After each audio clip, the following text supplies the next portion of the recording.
What's going on, guys? It's Greg here, aka NYPrepper. It is Saturday, March 16th, 2024, and I have some breaking news to share with you guys. Right now, it is 13:42 Eastern Time here in the United States, and we have some major breaking news coming in from Europe. So, apparently, Russia is preparing for a large scale conflict with NATO in 2026, according to German special services. This was reported by Business Insider. And here we have a map that was posted to the German newspaper Bild. And this was created by the German Ministry of Defense. Allegedly, these are from secret documents showing a Russian attack on the Baltics and Poland. So, this is very, very concerning. We also have massive attacks underway right now in Belgorod and in Kursk in southwestern Russia. The Russian partisans are launching massive attacks on Russian forces. Okay, this is in Russia. So I want to update you guys on that. And apparently, Ukraine is running so low on ammunition that they will run out of air defense missiles to defend their cities by the end of the month. And Ukrainian drones simultaneously attacked two oil refineries in the Samara region of Russia, around 1,000 kilometers from Ukraine. They hit the Syzran oil refinery and the Novokubashevsk oil refinery, and this comes just 2 days after they hit a massive oil refinery in the Kaluga region. So, looks like Ukraine is continuing to target these oil refineries, which are critical for the Russian economy and also for the Russian war effort. Russia is the number one exporter of oil and gas in the world, okay? So by hitting their refineries and doing long-term damage to the refineries, it has a huge effect on the Russian economy. And apparently, the accuracy of the Ukrainian drones is amazing because they aren't just striking randomly at the refineries, but they're actually hitting some towers. And by hitting the towers in the refineries, it makes them go out of commission for a longer period of time. You know, like those big smokestacks that you see at refineries. And Russian forces have shown the capacity to adapt to fighting in Ukraine and will likely aim to scale lessons learned from the war in Ukraine to ongoing efforts to prepare the Russian military for a potential long-term confrontation with NATO. This is being reported by the Institute for the Study of War. So they're basically saying that Russia is preparing for a long-term confrontation with NATO, and they're going to use the lessons learned from fighting in Ukraine to help them with that. Okay, so this is coming from the Institute for the Study of War, which is a very conservative media outlet. And when I say conservative, I don't mean politically conservative. What I mean is when they report something, they always make sure that they have solid facts behind it. So if they're saying that the Russian military is preparing for a long-term confrontation with NATO, you can bet that it's most likely going to happen. And this is parallel to what the Business Insider reported, that Russia is preparing for a large-scale conflict with NATO in 2026. And I reported in my update last night that the Belarusian military has moved tanks and armored vehicles to the border of Lithuania. If you didn't see my update last night, I recommend you go back and watch it. But they have moved a bunch of T-72s and BMPs to within 10 kilometers of the Lithuanian border near Vilnius. Vilnius is the capital of Lithuania. It's also the cultural capital of Lithuania. And on the night of March 14th, a cargo train full of tanks and BMPs arrived at the Ashmiani train station. Okay, and what's interesting is that they moved BMPs there. Now, BMPs are amphibious fighting vehicles, so they can float, they can use them to cross bodies of water. And this part of Europe has a lot of swampy terrain and a lot of small rivers and streams. And so the BMPs are perfect for crossing that type of terrain. And so this is clearly a sign that Russia and Belarus plan to attack Lithuania. And I think it could happen as soon as this year. I don't think it's going to happen in 2026. I think that that is very cautious. I think that that is extremely conservative and optimistic. I think we're going to see it this year. And here we have pictures of the Belarusian army doing a combat readiness check just several kilometers from the border with Lithuania. And you can see all these BMPs here. Look at all these BMPs, guys. Okay, Belarus doesn't have that many BMPs. These are mostly Russian BMPs. And these are probably mostly Russian troops. Okay, and they're preparing for a war with NATO. That's what these BMPs are here for. They're going to invade Lithuania. They're going to go for Vilnius. Okay. Vilnius is literally just like 15 miles from the border of Belarus. It's a straight shot right to Vilnius. There's one highway that goes straight into Vilnius. Okay. So this is extremely concerning. They're also going to be doing some kind of a territorial defense drill just 40 kilometers from the Lithuanian border in April. Okay. This is exactly what Belarus and Russia did before they invaded Ukraine. They said, we're doing a training exercise. Okay. And here we have some footage of tanks in Belarus doing combat training. The entire Belarusian military has been put on a state of combat alert, and they're doing combat readiness checks right now. So this is very, very serious. And here we have a satellite picture confirming the presence of a nuclear weapons storage facility in Belarus. And we know that Russia has already transferred tactical nuclear weapons to Belarus. And here we have some video footage coming out of Canada. It shows the Canadian Army moving a bunch of military hardware to Latvia. Okay, apparently 1,500 tons of vehicles are getting ready to go to Latvia. And the timing is interesting considering that Belarus has moved all their equipment to the border of Lithuania, and now Canada is moving 1,500 tons of vehicles to Latvia. So it's definitely not a coincidence. This update was sponsored by Patriot Supply. Guys, Patriot Supply has brought back their 25% discount on their 3-month emergency food supply. And to get the discount, you got to use the link preparewithnyprepper.com. And the link is in the description below this video. But this 3-month emergency food supply has a 25-year shelf life. It includes over 2,000 calories per day, breakfasts, lunches, dinners, drinks, and snacks, all contained within 6 rugged water-resistant buckets, and free shipping is included.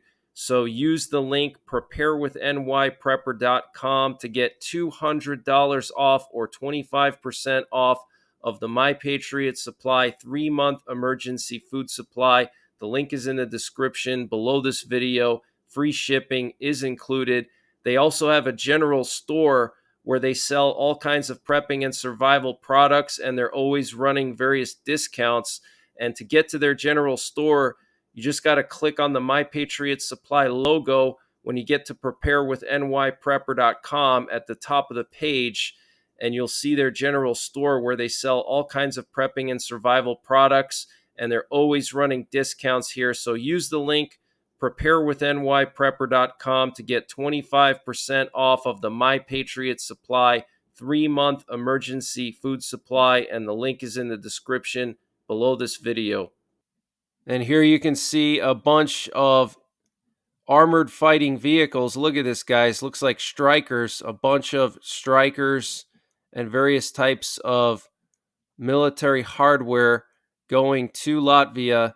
Okay, so this is very, very serious, guys. Okay. And at night, there were multiple kabooms reported in Moscow, Kursk, Tula, Bryansk, Belgorod, and in Leningrad. And at about 0800 Moscow time this morning, Russian air defense systems destroyed 8 Vampire missiles launched by Ukraine over the Belgorod region, according to the Russian Ministry of Defense. They're also claiming that they shot down 6 Ukrainian drones, a rocket, and a Tochka-U missile. And Russian partisans have now captured 25 Russian soldiers who they are holding as prisoners. And they have invited the governor of Belgorod to meet with them to negotiate the release of these prisoners. And we have the Institute for the Study of War confirming that Russian forces are preparing for a new offensive in the summer of 2024. Okay, so multiple sources, very credible sources, are now reporting that Russia is planning a massive offensive in the summer of 2024. And that's why Emmanuel Macron had all these meetings with various leaders, and they were talking about not having any limits and even potentially sending troops to Ukraine to prevent Russia from winning. Macron said that Europe needs to stop Russia at all costs and prevent them from capturing all of Ukraine.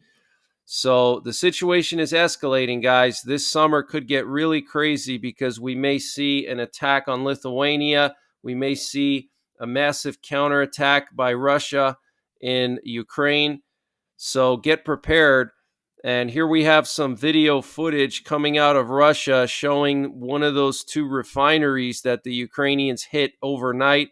Look at that massive fireball coming out. It looks like they actually hit some kind of pipe with oil because it's continuously burning. And here we have some footage coming out of the Belgorod region of Russia. You can hear air raid sirens and kabooms in the background.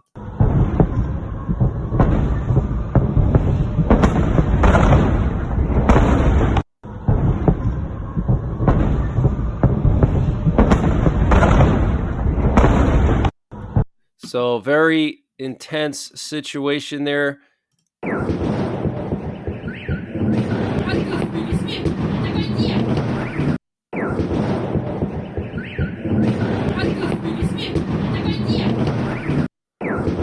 Wow.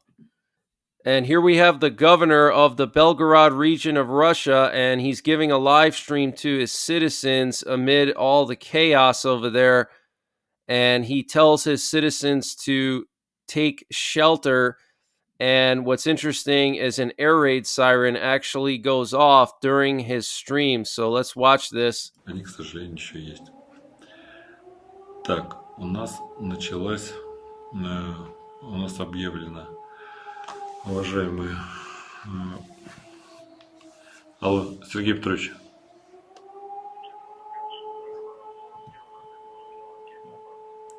Понял.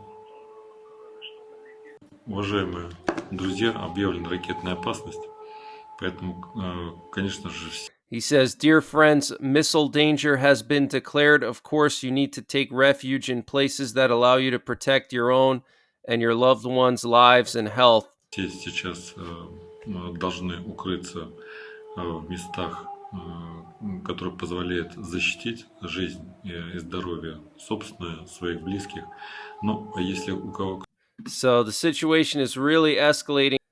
And here we have some more footage from Belgorod, and you can hear some shelling in the background.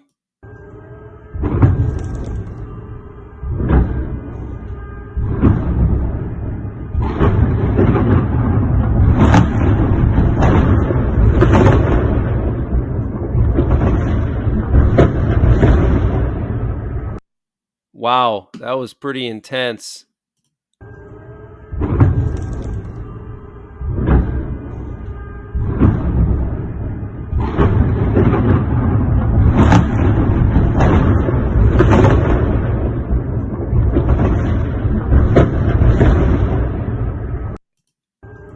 Wow.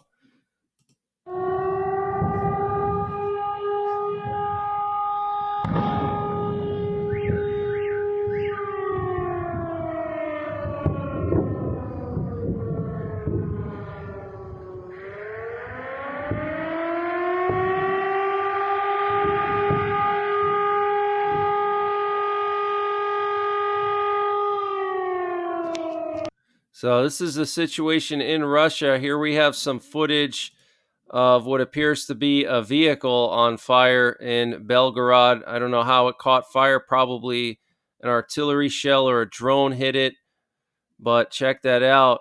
And here we have some more footage coming out of Belgorod. Okay. So it's basically like a war zone over there. Here we have a house that caught fire. Now, what's interesting is there's video footage showing the Russian military firing their tanks on civilian homes in Russia, guys. The Russian military firing on homes in Russia because they're so scared of these partisans and they're afraid that they're taking shelter in houses. So they're just firing on random houses. And I think that's why this house caught fire. Unfortunately, I can't share the video of the tank. And here we have some footage provided by the Russian partisans, and it shows them firing a 30 millimeter machine gun on a border checkpoint in Russia in the town of Graveron. Давай, давай, ебать! На нахуй! Давай, ебать! Левее возьми!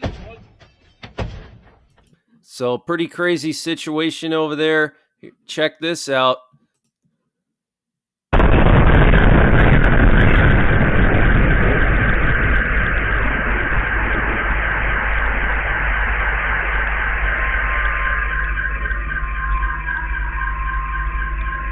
This was in Belgorod also. That's a lot of car alarms. And here we have some footage showing a woman who set fire to a voting place in Russia. And she was obviously arrested. And here we have some video footage showing some ballot stuffing going on in Russia. So basically, these are Russian election workers, and they're manually checking every single ballot to make sure that people voted for Putin. And if they didn't vote for Putin, then they change it or they throw the ballot out and only count the ones that were voted for Putin. Okay, you can see them actually looking at the results there. Okay, so very interesting situation in Russia. And in December of last year, there were mysterious drone incursions over the Langley Air Force Base in Virginia, which houses F 22s that support NORAD and U.S. Northcom for the defense of the U.S. homeland. It is also right next to Norfolk Naval Base, which is where the U.S. keeps half of their aircraft carriers. This was reported by the War Zone, and apparently the incursions were so troubling and persistent that they prompted bringing in advanced assets from around the U.S. government, including one of NASA's WB-57F high-flying research planes. Now the U.S. Air Force has confirmed that they indeed did occur and provided details on the time frame and diversity of drones involved. The installation first observed the drone activities the evening of December 6th, 2023, and experienced multiple incursions throughout the month of December. The number of drones fluctuated and they ranged in size and configuration, a spokesperson for Langley Air Force Base told the War Zone in a statement earlier today. None of the incursions appeared to exhibit hostile intent, but anything flying in our restricted airspace can pose a threat to flight safety. The FAA was made aware of the drone incursions. To protect operational security, we do not discuss impacts to operations, the statement added. We don't discuss our specific force protection measures, but retain the right to protect the installation. And here we have the flight path of that NASA plane that was deployed to monitor these drones flying over Langley Air Force Base in December, okay, where F 22s are housed. And the EU plans to publish a joint statement on the Russian elections this coming Monday. The elections end tomorrow. And French President Emmanuel Macron announced yesterday when he met with the Prime Minister of Poland and the Chancellor of Germany that Germany, France, and Poland agreed to provide increased support to Moldova. And apparently, China has mobilized troops to the border of India. This is being reported by Newsweek. China has carried out a live fire test at the contested border with India in a show of force. The live fire exercise by the People's Liberation Army took place in the strategic Karakoram Plateau across from eastern Ladakh, where China and India have been locked in a military standoff since 2020. The Indian Army has now deployed 150 to 200,000 soldiers facing China in that area. And the PLA, the Chinese army, is said to have an equally large deployment of soldiers, up to 200,000 troops. So, very serious situation there between India and China on the border. And here we have the leader of North Korea, Kim Jong-un, supervising and watching some North Korean paratroopers training. And this comes just a day after he spoke to North Korean troops and said that North Korea has to speed up their preparations for war. Okay. So he's getting ready for war, guys. Okay. Whether we want to believe it or not, he is getting his military ready for war. I know it's not the best news, but it's true. Okay. So North Korea is the wild card here, because if North Korea launches an operation against South Korea, it's going to force NATO to focus on that part of the world. And then that would free up Russian forces to go after parts of the Baltics or Finland or Sweden or Poland. And then it would also free up China to go into Taiwan, because we're not going to be able to cover all these war fronts at the same time. Okay. And here we have some video footage coming out of South Korea showing these massive exercises that the U.S. and the South Korean armies conducted. Okay. You can see the date here, March 14th.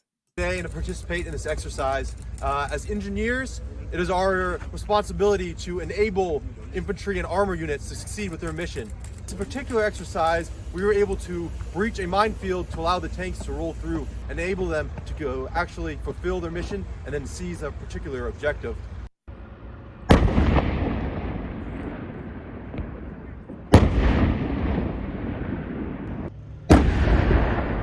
So what you're watching here, guys, is training for World War III, okay?